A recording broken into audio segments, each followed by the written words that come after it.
Russian soup is one of the most important meals in Russia, and mostly you will find that the Russian soups are very important to the Russians, and they are usually served in the afternoon.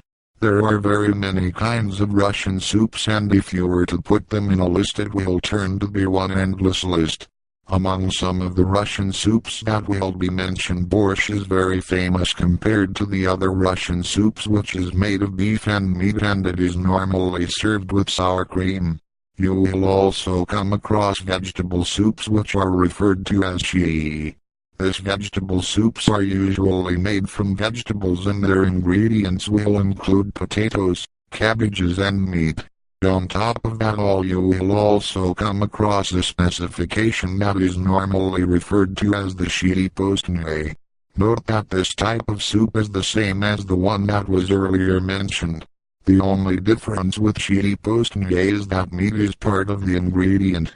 Russian soups will also include soups that are made from fish. The perfect example is the one that is called the or the fish soup. This is a one-of-kind soup that the recipe will include a lot of spice mixed with carrots and potatoes.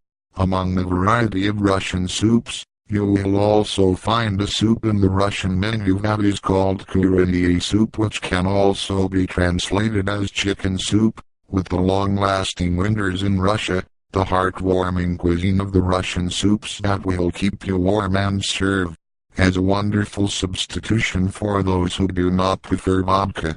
It is normally served with rye bread, which is constituted as the Russian mainstay diet.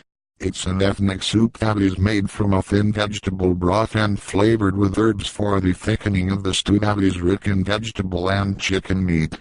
Gribnoi soup, which can also be referred to as mushroom soup and is also found in the menus of the Russian soups. It has a total of up to 13 different ingredients that are included in the recipe of the soup. It is normally made by adding the fresh mushrooms into cold water for about 1 to 2 hours, with continuously changing the water 3 to 4 times. In the event that the mushrooms will be dry, you will be forced to boil them 1.5 hours and so on. This Russian soup is normally served with a cold or hot sour cream. Russian soup is one of the most important meals in Russia, and mostly you will find that the Russian soups are very important to the Russians, and they are usually served in the afternoon. There are very many kinds of Russian soups, and if you were to put them in a list it will turn to be one endless list. Among